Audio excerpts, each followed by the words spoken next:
ना मैं उसके जैसा बिका हुआ हूँ, ना सत्ता के लोभ में झुका हुआ हूँ। अवाम मेरा अभिमान है, जिंदा मेरा स्वाभिमान है। भरतपुर के पूर्व महाराजा, कांग्रेस के विधायक और पूर्व उप मुख्यमंत्री सचिन पायलट के सिपह सलार विश्वेंद्र सिंह ने जब से ट्विटर पर लिखा है, तरह तरह के कयास लगाए जा रहे हैं। ऐसा माना जा रहा है कि राजस्थान की राजनीति में एक बार फिर से चिंगारी भड़कने वाली है, क्योंकि पिछले कुछ दिनों से जो कुछ हो रहा है, निश्चित रूप से कहा जा सकता है कि नेपथ्य में कुछ न कुछ गड़बड़ चल रहा है। पहले रमेश मीणा SC/ST विधायकों के नाम पे भड़के, उसके बाद वेद प्रकाश सोलंकी ने अपनी भड़ास निकाली। अब विश्वेंद्र सिंह ट्विटर पर जिस तरह के शेर व शायरी कर रहे हैं, ऐसा लगता है कि कांग्रेस की राजनीति में अब दो दो हाथ करने के लिए पायलट गुट के विधायक तैयार हो रहे हैं, क्योंकि उनका सब्र जवाब दे रहा है। इसके अलावा कई सारे विधायक हैं, जैसे भरत सिंह हैं, वह अशोक गहलोत गुट के ही माने जाते हैं, लेकिन सीधे सीधे खान मंत्री प्रमोद जैन भाया पर अटैक कर रहे हैं और कह रहे हैं कि राजस्थान का खान मंत्री खान माफिया है। वही खान मंत्री जिनको राजसमंद का चुनाव प्रभारी बनाकर मुख्यमंत्री अशोक गहलोत राजसमंद में बैठा रखे हैं। ऐसा लगता है कि कांग्रेस के विधायकों के अंदर ही एक असंतोष पनप रहा है।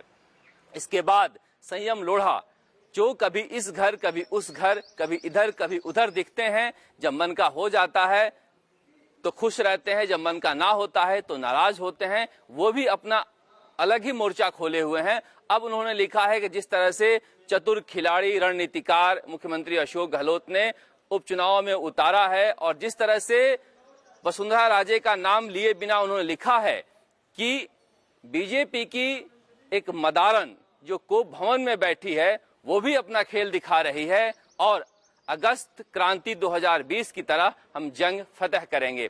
तो क्या अगस्त में फिर कुछ 2021 में भी होने वाला है, जिस जंग के फतह करने के बारे में संयम लोढ़ा कह रहे हैं? क्योंकि संयम लोढ़ा के बारे में कहा जाता है कि मुख्यमंत्री अशोक गहलोत के इशारे पर वो लगातार सचिन पायलट या उनके गुट पर अप्रत्यक्ष रूप से हमला बोलते रहते हैं। कई लोग कहते हैं बहुत कुछ पाना चाहते हैं, जल्दी में इसलिए बोलते हैं।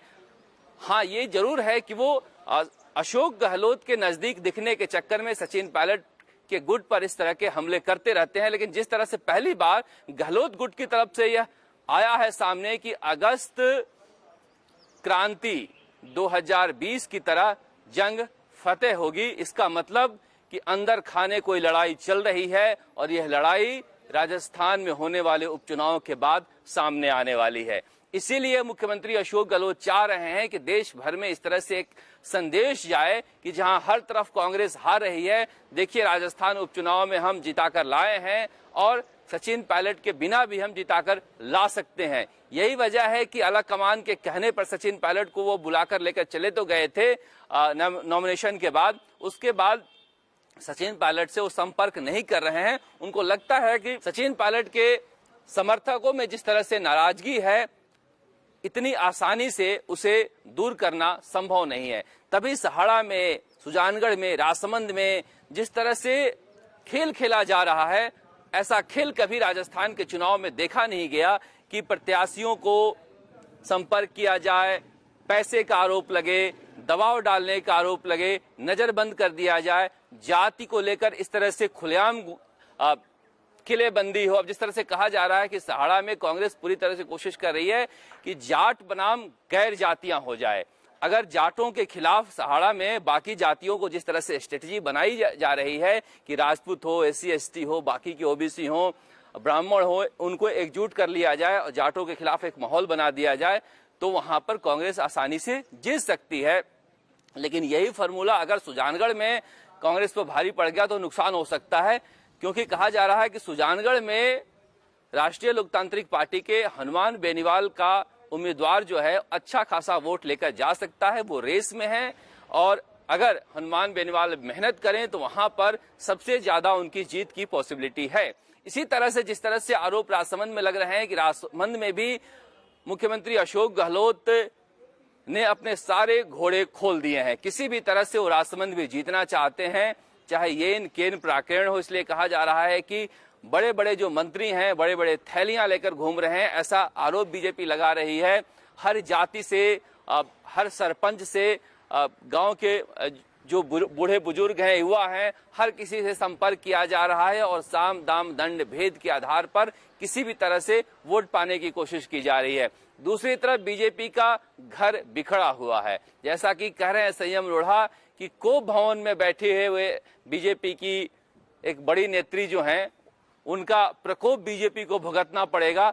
तो इस तरह की बातें अगर संयम लोढ़ा कह रहे हैं तो इसका मतलब कुछ सच्चाई है, इसमें कोई सहयोग उन्हें मिल रहा है। दूसरी तरफ ये भी कहा जा रहा है कि चाहे गुलाब चंद कटारिया हो या फिर राजेंद्र राठौड़ हो या फिर दूसरे केंद्रीय मंत्री हो, अभी पूरी तरह से सतीश पूनिया को उन लोगों का साथ नहीं मिल पा रहा है, क्योंकि सतीश पूनिया को निपटाने के लिए भी बीजेपी में कई धड़े हैं जो काम कर रहे हैं। अब सतीश पूनिया अकेले मैदान में उतरे हैं। हालांकि सतीश पूनिया के ऊपर भी ये जिम्मेदारी है कि जब घोड़ी वो चढ़े हैं तो बारात में फूफा जी, मामा जी, काका जी सबको मनाकर अपने साथ ले चलें। इसमें सतीश पूनिया की भी परीक्षा होनी है कि क्या वो बीजेपी में अपने सभी धड़ों को इकट्ठा करके चुनाव में जा सकते हैं। इसीलिए कहा जा रहा है कि राजस्थान का उपचुनाव बेहद महत्वपूर्ण है और इसके बाद अगस्त 2021 की भी कोई क्रांति देखने को मिल जाए तो इसमें आश्चर्य नहीं होना चाहिए। कैमरामैन किशन शर्मा के साथ राजस्थान तक के लिए जयपुर से शरद कुमार। न्यूज तक को best digital media news channel category में मिला सिल्वर ट्रॉफी।